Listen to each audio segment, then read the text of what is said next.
y'all. So I recorded a video that's almost 5 minutes long in regards to what I'm going to talk about right now, and the audio for some reason is not working whatsoever. Technology is something. This is why I don't like to deal with it, and this is why I probably stay very far away from social media as a whole. I'm just like all the moving parts to social media and content creation. I'm just like I don't personally want to deal with it. That's one of the many reasons, and naturally I also find myself not always being very comfortable coming on here and speaking. It's something that I feel rather nervous about more often than not, and I yeah I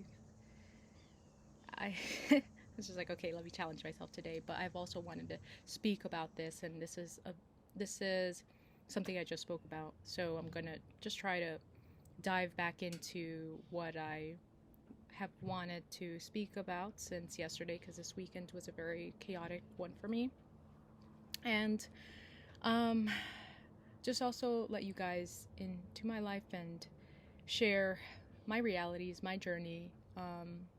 That transcend beyond social justice. And naturally, I feel like, once again, life, and when it concerns social justice and it concerns the dynamics that exist in this world that are detrimental to people of color, I feel like it's also tied into the many experiences and the experiences that we come across, the situations that occur, and the access that we have to resources in order to make those changes and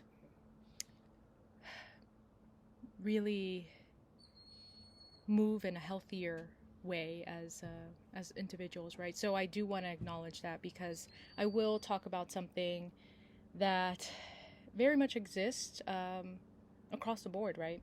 And this is mental health, something that exists also within my family, and I'll dive into that.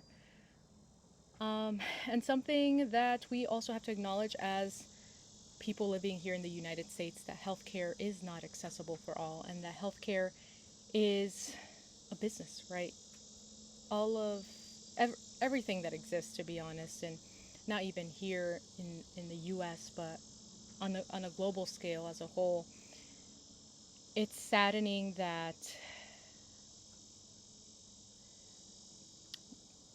as humans, I find many humans are so moved by what they can have and having as much as they can, not realizing in the process, and I can say this regarding governments, for example, that in the process, how is this reflecting upon that very government, that very country, when all is said and done?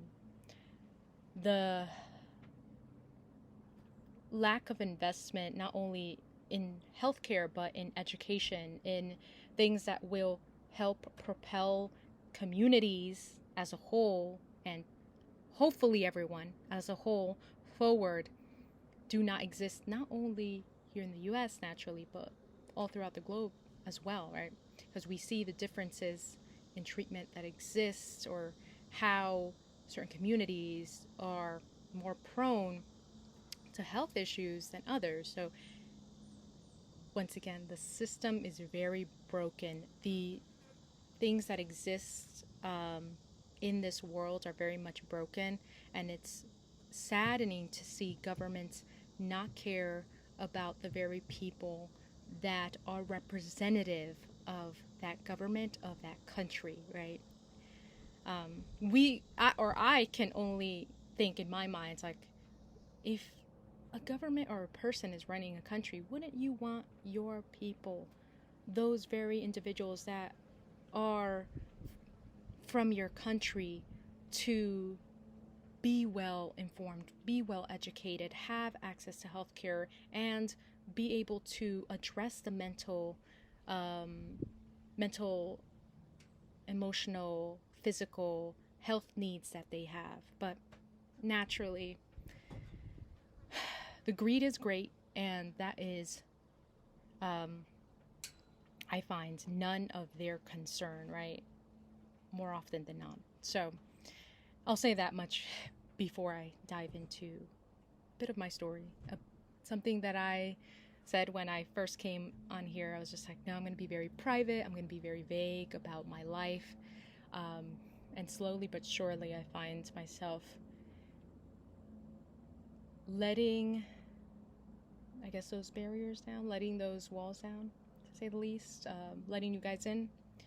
I know that much of my journey, my struggles with colorism, racism, and the colorism and racism that I have observed, not only here, once again, in the United States, but when traveling, has been great. And this is something that is part of my journey and my experience. And I know a lot of you have been able to connect with that. So I know that many of you might also be able to relate in regards to this experience as well. As someone that is of immigrant parents, someone that's first gen, and someone that has seen how there is a lot of toxicity that exists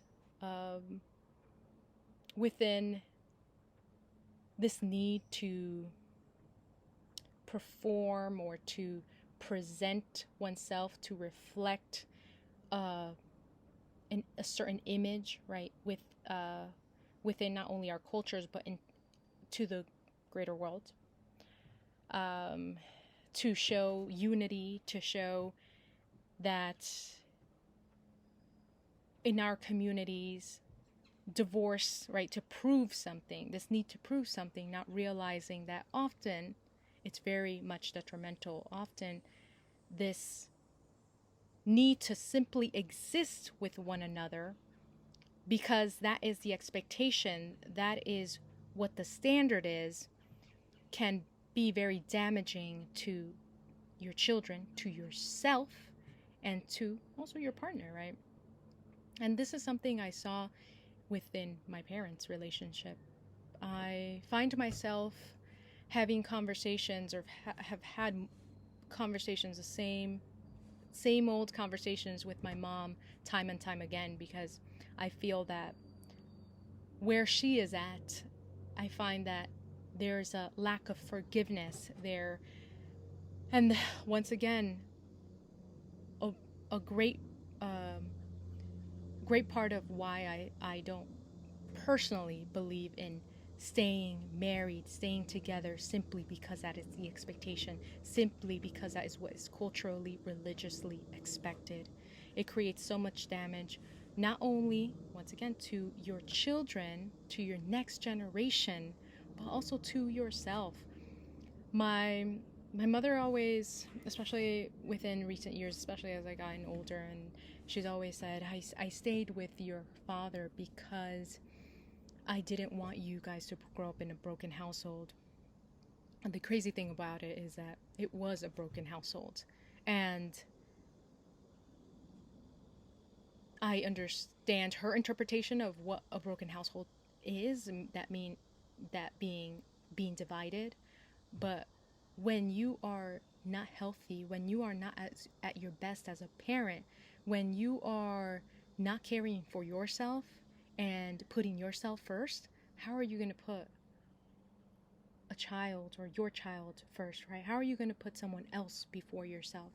And part of that, of the experience of being a parent, should be putting your child first. You're protecting that child. You're ensuring that they're safe. You're ensuring that they are growing up healthy, that they are growing up with healthy dynamics around them, because then when they go out into this world, they're going to they're going to have normalized these unhealthy behaviors that exist.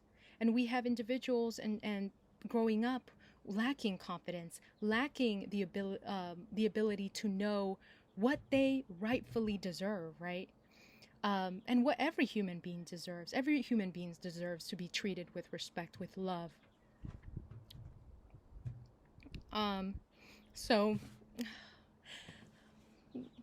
you know, it's truly, I find, why this world is in such a broken place, because I do find that it starts with your family. It starts with your household. It starts with the examples that you set for your children. And it is not an example when you say with someone and you are clearly resentful, you're clearly bitter, you're clearly frustrated, you're clearly not happy. So I'll say that much regarding that. And I'll also say that due to that, I saw my mother, in my opinion, this is what I believe, because I, interestingly enough, came across a video, and I've noticed actually these patterns happening in other cultures and communities as well. I've always noticed that, but because I watch a lot of international series and shows and movies, I I'm time and time again met with these dynamics of many of the boys being raised within immigrant households are mothered heavily, right? The term mama's boy exists, and I definitely saw that dynamic with my mother and my brother, and I can only assume it was due to the fact that my dad was never there emotionally for my mother to and present when all is said and done, because being emotionally available is a very important part, and also being physically available. My dad embodies very traditionalist ways of life and living, and part of that is being a provider. And unfortunately, he's been a workaholic, and I can admire the work ethic, but I find that being present for your wife, putting your wife and your children first, is an important part also of living a Christian life, which is sad that so many times I see this happening in faith-based households where, and I can only speak on the Christian faith in this case because I know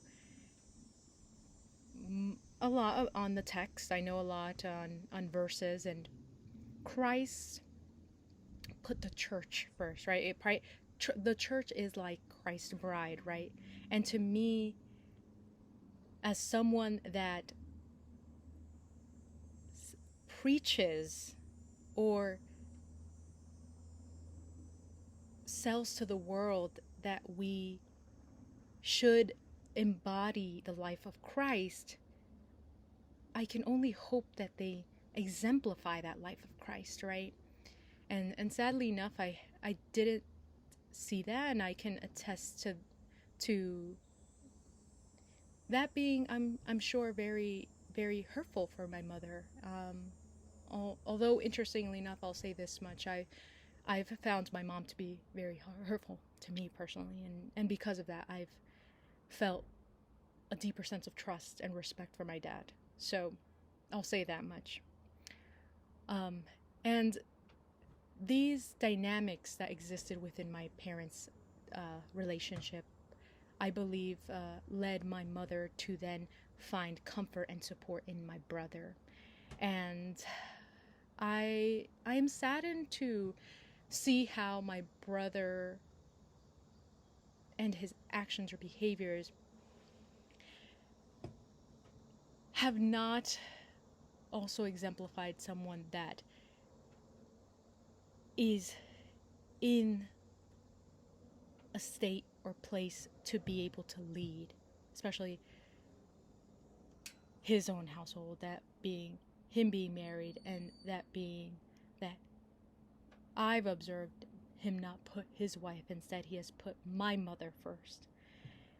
And this is why it's so problematic on a personal level to normalize these relationships where it's toxic and it's detrimental to your own children when you make your child essentially your husband, your partner, the person, instead of realizing that the person that should have protected you or should have cared for you is your husband and not your child, that being your son. I find that you will only time and time again be met. And let me connect my computer before I lose you guys.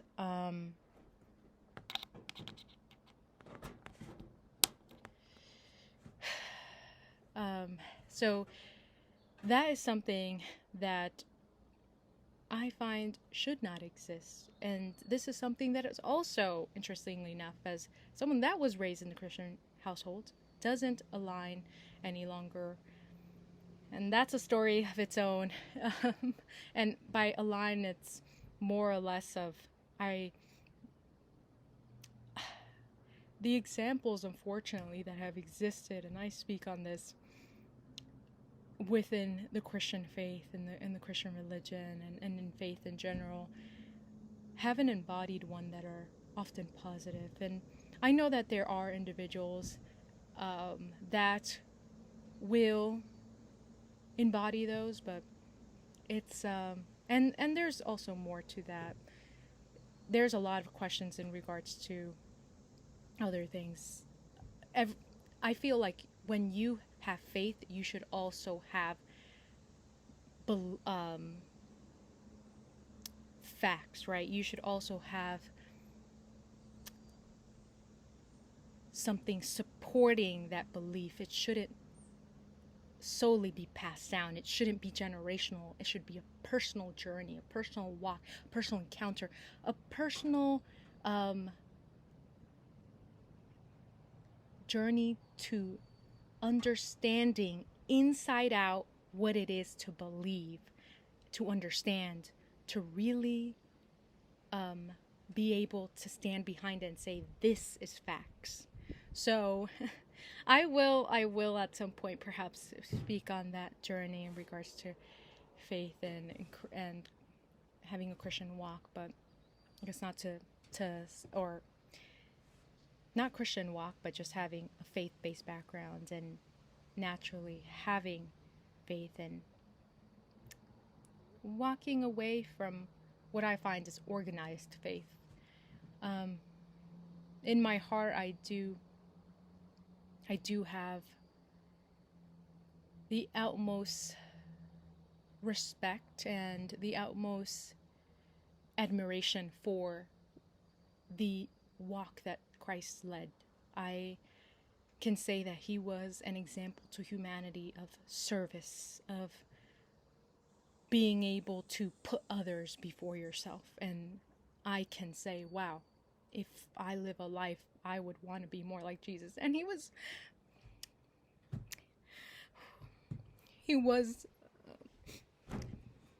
and he is, for those that believe he exists till this day. But, he is someone that supported those that were marginalized. And naturally, I'll always stand with that, and I'll always uphold that, and I'll always believe that. He hung out with those that were rejected on a societal level, and he walked with women. And that's so powerful. Like the ministry of Christ, I do believe it's a very powerful one. Unfortunately, many individuals within faith don't embody a lot of, they make themselves almost as if they're God, or they're the ones that apply the judgment, apply the rules. And it's saddening to see, because I find that part of a Christian journey and Christian walk is meeting people where they're at, right? So, and when it concerns those that are struggling and those that may come from a faith-based background and not necessarily be in alignment and be in agreement with faith any longer, having that ability to respect and understand that, it's sad that many don't realize how important it is to not just simply blindly believe, but to truly believe in your heart of heart and in your mind of mind. So it's I know I deviated from what I was speaking on, but I wanted to just mention that very quickly. So like I was saying, I do find that my brother hasn't embodied that role of leaving your parents. There's a verse that specifically speaks on leaving your parents and building your own life. and that being, with your uh, partner, your spouse. And I find that it's just been very damaging altogether. These dynamics that exist, these toxic dynamics that exist, and also I should add that my mother has very much so favorited my brother, and um, it has been it has been hurtful. It has been damaging. I know my mom and my mom has mentioned in the past, because I've observed this for myself. Actions speak louder than words. That's all I'll say. And my mom is one to quickly say, "No, I don't favorite anyone," but once again, actions speak louder than words. And I know that these dynamics exist a lot of times within a lot of cultural immigrant backgrounds where the son is highly esteemed.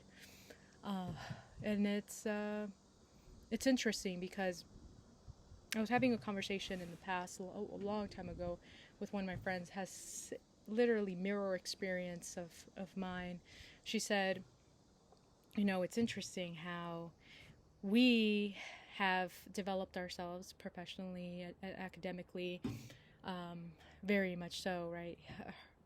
She had done undergraduate and was considering grad school, and I had done those, and she had said that she started working early, and she had jumpstart pretty much everything. She had done everything that she needed, or she felt like she had to do.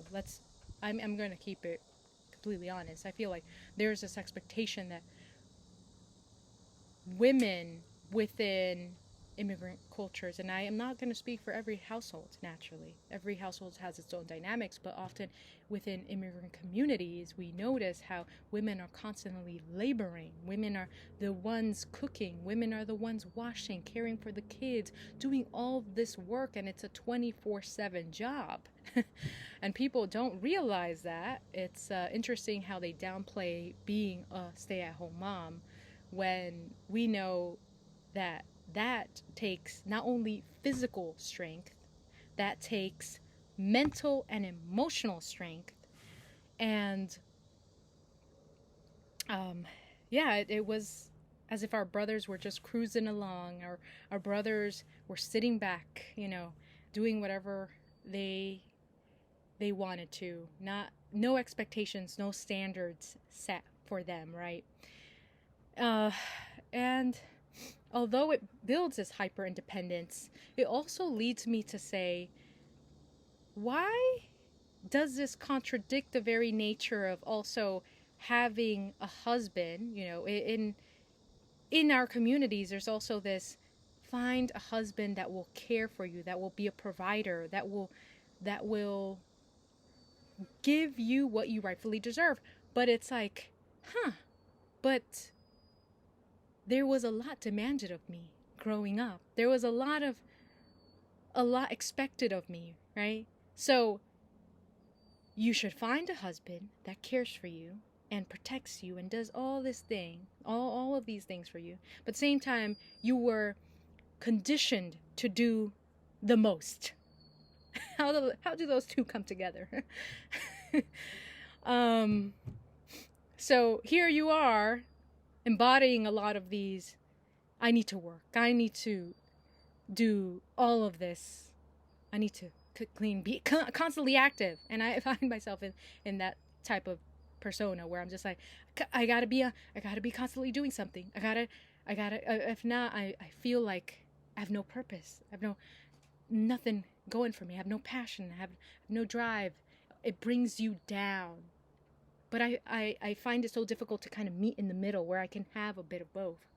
And yes, it's interesting journey, and perhaps some women may be able to relate. Perhaps some men may be able to relate as well. Perhaps you experienced that and saw how unhealthy that dynamic was, where maybe your mom mothered you excessively, or you were quote unquote a mama's boy, right? And you realize you were like, oh, this is not conducive if I'm building a family, if I want to build a family. So share your stories, ladies and gentlemen, on what has been, I guess, what have you done? Because at this very moment in time, I've had, unfortunately, to take the drastic action. And I've done this before where I've taken a step to not communicate, not socialize, and be in contact with those that have done so much damage. And although it's been short-lived, I find myself wondering, should I do it for the long haul? And that being not having any communication or contact with my mother or brother, as they have yet to come into that acknowledgement of being willing to get help, being willing to take accountability, right, for themselves. I find it deeply saddening to see my mother not want to address her mental health struggles and issues and not get the support and assistance that she rightfully deserves and needs. Because it tells me you do not care about me enough, that, and you're unwilling to make that step, make that move to better yourself so you can better our circumstances and situation as a whole, right? So we can be a healthy family, so we can all ensure that we are bringing our best to the table. And that lack of action tells me we don't care enough, or I don't care enough, right, in regards to my mom not taking that step to get her mental, emotional issues and struggles addressed. She does not care enough, right, to be able to make that change for her children, who she claims she loves so much. And, I can say that the same thing about my brother. My brother is someone that is and should be building his life, should be considering, I'm going to have a family one day, and I want them to be in their best state of mind. I want to make sure that my wife feels safe, my wife feels protected. And those behaviors are not exemplified from what I'm seeing. And this is what has caused so much hesitation. I'm someone that doesn't have children, and I'm someone that I'm constantly fighting with whether I would even want to have children. I find that all of the brokenness that exists in this world is because families have not come into that recognition of, I can use help, I need help, I'm going to humble myself, I'm going to be teachable, because that's part of life, that's part of growing, that's part of becoming a better version of yourself. And that has led to the present, right? And will continue to lead to issues and brokenness within people if we don't say, okay, I'm going to first make sure that I fix myself, so when I have children, my children are able to succeed and they're able to release their fullest potential, that they are confident, and confident not only in themselves, but confident because they were in an environment that made them feel safe and comfortable and able to be themselves, right? So that's something that I suppose I've learned, I've gathered, and that I hope that as individuals, as viewers, as people that have subscribed to my channel, I hope that we can walk in wisdom. I think that's super important in life, that we do what we need to ensure that those that are most vulnerable, children, animals, are always safe, always protected, always cared for, and always loved. So I'll leave it at that. I hope you guys enjoyed this this video, and ladies, feel free to share your experience, because there's so much to life. There's so much complexities, and taking care of ourselves is super important. So take care of yourself, for all my viewers, right? Ensure that you're putting yourself first, because you won't be able to put others, right, at the forefront, or you won't be able to care for others if you are not in your best state, if you're not in your best self. So remember that. All right, take care. Bye.